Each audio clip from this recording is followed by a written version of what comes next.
وزیر اعظم کے مشیر رانا ثناءاللہ کہتے ہیں اپوزیشن کو چاہیے تھا کہ آج قومی اسمبلی میں اپنی ترامیم پیش کرتی. اسپیکر نے اپوزیشن کو کہا کہ بیٹھ کر بات سنیں, بعد میں آپ کی بھی سنی جائے گی. اپوزیشن کے حوالے سے آپ کو یہ بھی بتائیں کہ اپوزیشن قومی اسمبلی میں بات کرنے کے موڈ میں ہی نہیں تھی, ایسا کہا. رانا ثناءاللہ نے کہا کہ یہ کہتے ہیں کہ قانون کا جب غلط استعمال ہوگا تو تب بات کریں گے. اپوزیشن کو ٹائم دیے بغیر بل بلڈوز کیے گئے. اپوزیشن لیڈر عمر ایوب کہتے ہیں کہ سروسز چیفز کی مدت میں توسیع سے بہت سے افسران کی حق تلفی ہوگی.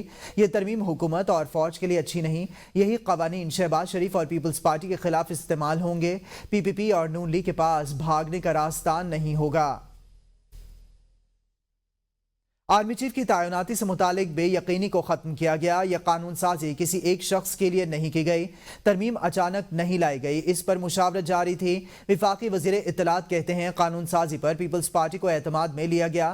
ہم اپوزیشن کو بات کرنے کا موقع دینا چاہتے تھے. قومی اسمبلی اجلاس کے دوران اتتارڑ اور اپوزیشن اراکین آمنے سامنے ایک دوسرے کے خلاف نعرے بازی اور کاغذ اچھالتے رہے. وفاقی وزیر اطلاعات اتتارڑ قومی اسمبلی میں پنکی, گوگی اور کپتان لوٹ کے کھا گئے پاکستان کے نعرے لگاتے رہے.